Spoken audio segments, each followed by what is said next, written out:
Et bienvenue dans la chaîne Mathématiques Sciences. Aujourd'hui, je prends et expliquer une nouvelle vidéo. Cette vidéo donc de rappel par les secondes, mais qui peut également servir pour les quatrièmes et les troisièmes, sur tout simplement la multiplication d'un nombre par une puissance de 10. Alors, en fait, c'est une notion qu'on peut aborder déjà en classe de quatrième. Mais vous allez voir, c'est une notion très simple en fait. La multiplication d'un nombre par une puissance de 10. Alors, c'est bien comprendre cette notion, parce qu'en effet, pour la suite, ça va vous être assez utile. Ok, voilà. Donc, ici, nous allons parler de la multiplication, tout simplement d'un nombre par une puissance de 10. Et donc, nous allons rappeler déjà un certain nombre de règles pour multiplier, par exemple, par un nombre par une puissance de 10. Bon, pour rappeler cette règle, nous allons tout simplement, avant de la rappeler sous une forme brute, on va tout simplement rappeler, et donc on va faire quelques exemples de multiplication de nombres avec tout simplement x10, x100, etc. etc. Ok. Donc, par exemple, voilà, on a le nombre 32.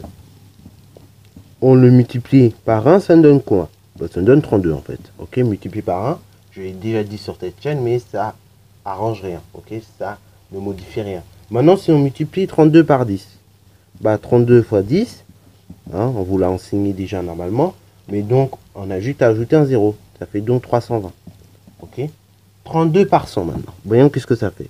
32 par 100, j'ajoute 2 zéros. Ça donne 3200. Ok. Après, si je faisais 32 fois 1000. 32 fois 1000. Pareil. On ajoute 3 zéros. Donc, ça fait 32 000. Voilà, ainsi de suite, ainsi de suite. Ok. Là, je ne vais pas répéter l'étape, mais vous avez compris. On va ajouter, dans le cas, on va multiplier par 10, par 100, etc. Et on va tout simplement ajouter autant de zéros que comporte 10, 100, etc. Ok. Voilà. Alors, bien évidemment, cette règle, elle marche dans tous les sens. Donc dès que vous prenez un nombre entier par exemple, que vous multipliez par 10, par 100, etc., donc par une puissance de 10, il faut tout simplement ajouter le nombre de zéros que comporte 10, 100 ou 1000, ok, etc. Bon, bien évidemment, lorsqu'on a des nombres décimaux, je sais pas, par exemple, on va prendre 3,2, 3,2 pour le multiplier par 10, on va tout simplement en fait décaler la virgule d'un rang, ok, donc ça fera en l'occurrence 32. Après 3,2, si je veux le multiplier donc par 100, là la virgule je vais la décaler de 2 rangs parce que 2 zéros derrière le 100. Donc là ça me donne en l'occurrence 320. Après 3,2, si je veux le multiplier tout simplement par 1000, je vais donc décaler la virgule, non pas d'un rang, non pas de 2 rangs, mais vous l'aurez compris, comme il y a 3 zéros après le 1, de 3 rangs. Donc ça va me donner 3200. Ok. Voilà. Et après, c'est la même règle. Si on veut multiplier par 10 000, un nombre décimal, je décale la virgule de 4 rangs. Donc là, en l'occurrence, 32 000. Etc. Ok. Donc voilà. Ça, la règle, normalement, vous la connaissez comme ça. Donc, depuis la classe de 6e, même depuis que je dirais vous êtes en CM2. Mais maintenant, donc, multiplions par 0,1, 0,01 ou bien 0,0001. Allez, c'est parti mon geek. Ce coup-ci, on va multiplier par des nombres plus petits que 1. Donc plus petits que 1, mais qui font partie des puissances de 10. Donc par exemple, je vais multiplier 32 par 0,1. 32 multiplié par 0,1. Et multiplié par 0,1, on avait dit en 6e, c'était comme divisé par 10.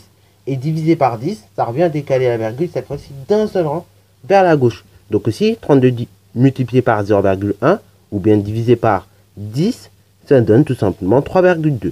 De même, 32, si on veut le multiplier par 0,01, je vais dans ce cas-là décaler la virgule de 2 rangs vers la gauche. Donc là, en l'occurrence, ça va me donner 0,32. Ok. Après, pareil, 32, si je veux le multiplier par 0,001, ce coup-ci, comme 3 décimales après la virgule, je vais donc décaler mon chiffre, enfin mon nombre, de 3 rangs vers la gauche. Ok. Je vais décaler la virgule de 3 rangs vers la gauche. Ça va me donner donc 0,0. Donc 0,32. Ok, voilà, 0,032. Et on a la même règle, bien évidemment, lorsqu'on a un nombre décimal. Par exemple, 3,2. Voilà, je vais le noter juste ça. 3,2, je le multiplie par 0,1. Je décale donc la virgule d'un rang vers la gauche. Ça me donne 0,32. Après, pareil, 3,2, je le multiplie par 0,01. Ce coup-ci, je décale la virgule de 2 rangs vers la gauche, étant donné qu'on a 2 décimales. Donc ça va me donner 0,032. Et 3,2, multiplié par 0,001. Là, 3 décimales après, enfin 3 décimales. Dans ce cas-là, je décale la virgule de 3 rangs vers la gauche. Dans ce cas, ça va me donner 0,00032. Ok? Voilà, voilà, etc. Bon, on va pas épiloguer sur l'affaire. Mais donc, tout ça, ce que je vous ai fait faire, c'est un sens. C'est un sens. C'est parce qu'en fait, tout ça, 0,1, 0,01, 0,001, ou bien 10, 100, 1000, 1, ou tout ce que vous voulez, c'est ce qu'on appelle des puissances de 10. Normalement, vous êtes censé savoir ça depuis le collège. D'ailleurs, pour ceux qui ne seraient pas trop au point sur les puissances de 10, en seconde, bon, normalement, on n'est pas censé les rappeler. Donc, les puissances de 10, je ferai peut-être, j'ai bien dit peut-être une vidéo en physique-chimie où je les rappelle, les puissances de 10 et les unités. Mais pour savoir comment ça fonctionne de façon générale, je vous invite à aller dans une playlist de puissance de 4e ou bien dans la playlist calcul numérique de 3e, dans laquelle vous retrouverez des vidéos où je parle de ça. Ok? Mais là, donc en seconde, normalement, vous êtes censé les maîtriser. Vous allez voir, c'est pas plus difficile que les puissances classiques, c'est même plus simple. Mais voilà, voilà, pour voir comment ça fonctionne, c'est dans ces playlists-là que je vous redirige. Donc du coup, si on devait écrire tout simplement tous les nombres que je viens d'énoncer, donc 1, 10, 10 000, etc., soit en forme de puissance de 10, donc, on va revenir un petit peu en haut, un petit peu plus en haut. 1, si je dois l'écrire sur la forme de puissance de 10, j'écrirai donc 10 exposant 0, ok? Voilà. Ça, on l'écrira 10 exposant 0. 10, c'est donc 10 exposant 1. 100, c'est donc 10 exposant 2. Et 1000, pardon, c'est donc 10 exposant 3. Et 10 000, si vous voulez, c'est 10 exposant 4, ainsi de suite, ainsi de suite. Ok? Voilà. Et on a la même chose d'ailleurs ici. Voilà, 10 exposant 1, exposant 2, exposant 3. Et j'ai multiplié par 10 000, donc c'est 10 exposant 4. Ok? 4 chiffres, enfin 4 zéros derrière. Ok? Bon, on s'aperçoit quoi? On s'aperçoit que quand on a multiplié le nombre par une puissance de 10 et que l'exposant était supérieur, ou enfin égal ou bien supérieur à 0, et bien dans ce cas-là, on a tout simplement en fait décalé la virgule vers la droite, ok? De n rang vers la droite. Par exemple, on a multiplié ici par 10 exposant 0. Dans ce cas-là, on laisse la virgule telle qu'elle est. On ne la décale pas de un seul rang, on la décale de 0 rang. Là, on a multiplié par 10 exposant 1, donc on décale la virgule de 1 rang. Pareil, par 100, on a multiplié donc par 10 exposant 2. On a donc décalé la virgule de 2 rangs vers la droite. Et de même pour 10 exposant 3, on a donc décalé la virgule de 3 rangs vers la droite. Et on avait pareil pour 10 exposant 4. La virgule a donc été décalée de 4 rangs vers la droite. Okay? Et de façon générale, on a une petite règle qui nous dit la chose suivante.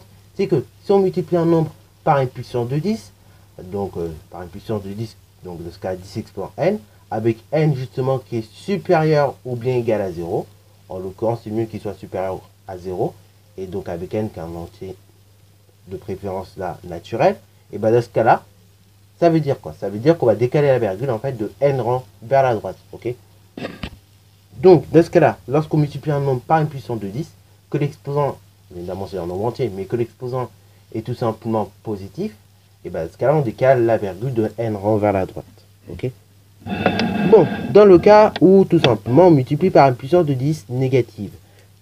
Par exemple 0,1, c'est donc 10 exposant moins 1. Ok. 0,01, c'est donc 10 exposant moins 2, puisque 2 décimales. Et enfin 0,01, c'est donc 10 exposant moins 3, puisque nous avons 3 décimales. Ok. Bon, et là de même, on s'aperçoit quoi? On s'aperçoit qu'on a divisé par 10, par 100, etc. On est d'accord, on a divisé par une puissance de 10. Et donc, on s'aperçoit quoi? On s'aperçoit qu'on a décalé la virgule vers la gauche. Là, on a donc multiplié par 10 exposant moins 1, on a décalé la virgule de 1 rang vers la gauche. Là, on a multiplié par 10 exposant moins 2, la virgule a été décalée de 2 rangs vers la gauche. On a multiplié par 10 exposant moins 3, la virgule a donc été décalée de 3 rangs vers la gauche. Ok? Vous vous rendez compte? Et là, c'est la même chose. Hein. On a multiplié par 10 exposant moins 1, la virgule, on l'a donc décalée de 1 rang vers la gauche. Là, on a multiplié par 10 exposant moins 2. Donc, la virgule a été décalée de 2 rangs vers la gauche pour obtenir ceci. Et enfin, on a multiplié par 10 exposant moins 3. La virgule a donc été décalée de 3 rangs vers la gauche, de sorte à obtenir ce résultat-là. Et de façon générale, nous avons une petite règle qui est la suivante. C'est que lorsqu'on multiplie un nombre par une puissance de 10 négative, donc négative, ça signifie quoi? Ça signifie que votre exposant est inférieur à 0. Bien évidemment, l'exposant est toujours entier. Et dans ce cas-là, si votre exposant est inférieur à 0, et donc vous multipliez par une puissance de 10 négative par conséquent, et ben vous décalez la virgule de n rangs vers la gauche, ok. Donc là, on multiplie par 10 exponent moins 1, on décale la virgule de 1 rang vers la gauche. Là, 10 exponent moins 2, je décale la virgule de 2 rangs vers la gauche. Et 10 exponent moins 3, je décale la virgule de 3 rangs vers la gauche, ok. Bon, maintenant que nous avons revu ça, ces petites règles, et ben nous allons tout simplement faire un petit exercice d'application. Bon, du coup, voilà 4 exemples pour appliquer ce que je viens de dire. Donc, je vous laisse mettre la vidéo en pause pour réaliser ces 4 exemples. Puis ensuite, nous allons tout simplement corriger. Surtout donc, c'est parti mon kiki. Donc, premier exemple, nous avons 36,7 et on va le multiplier par 10 exponent 2. Ce qui veut dire donc, multiplier par 10 exponent 2, c'est une puissance de 10 positive.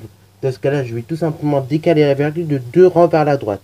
Donc, ça peut donner 36. Ça va plus me donner 36,7, hein, comme vous voyez. Donc là, on va décaler la virgule de 2 rangs vers la droite. Et donc, on va obtenir, non pas 367 non plus, parce que dans ce cas-là, on aurait décalé juste d'un rang, mais 3670 pour décaler de 2 rangs. Ensuite, deuxième exemple, là, cette fois-ci, on se retrouve avec 6,64 multiplié par 10 exponent moins 1. Donc là, on multiplie par une puissance de 10 négative. Dans ce cas-là, je décale la virgule de 1 rang vers la gauche, ok, puisque c'est 10 exponent moins 1. Alors, dans ce cas-là, on a 6,64 multiplié par 10 exponent moins 1 pour décaler la virgule d'un seul rang. Et ben, on se retrouve avec 0,664. Ok, voilà, voilà. D'ailleurs, petite remarque, ce genre de notation, voilà, que vous voyez ici, c'est ce qu'on appelle la notation scientifique. J'en reparlerai dans une prochaine vidéo. Mais donc, la notation scientifique va vous permettre d'éviter, en fait, ce genre de choses, ok. Ça va permettre d'éviter ce genre de choses et ça va permettre aux scientifiques de pouvoir estimer les mesures très facilement, ok.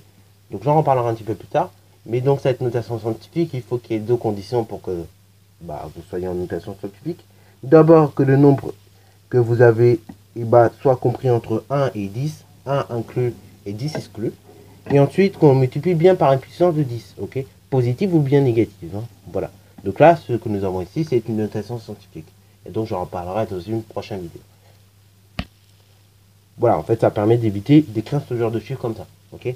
C'est plus facile de lire ça pour les scientifiques que de lire ça. Voilà, au moins c'est plus clair. Bon, ensuite, troisième exemple, 0,17 multiplié par 10 exposant 3. Là, on a une puissance de 10 positive. Dans ce cas-là, on va tout simplement décaler la virgule de 3 rangs vers la droite, ok. Donc, ça me donne là pas 10, pas 1,7 puisqu'on décale d'un rang. Après 17, je décale de 2 rangs, de 3 rangs, ça me donne 170. Ok, voilà, voilà. En fait, 10 exponent 3, c'est comme si je multiplie par 1000. Donc 0,17 multiplié par 1000, effectivement, vous trouvez bien 170. Ensuite, dernier exemple, qui va vous paraître compliqué, on ne fait pas du tout, c'est 1,65 multiplié par 10 exposant moins 4. Je multiplie ici par une puissance négative. Dans ce cas-là, je décale la virgule de 4 rangs à la gauche. Ok. Alors, du coup, on va d'abord faire ça au crayon à papier, puis après, on va bien recouper les choses. Donc là, si je décale la virgule de 1 rang, j'obtiens 0,165, ok, 165. Après, de 2 rangs, j'obtiens 0,0165. De 3 rangs, j'obtiens 0,00165. Et de 4 rangs, j'obtiens 0,000165. Ok.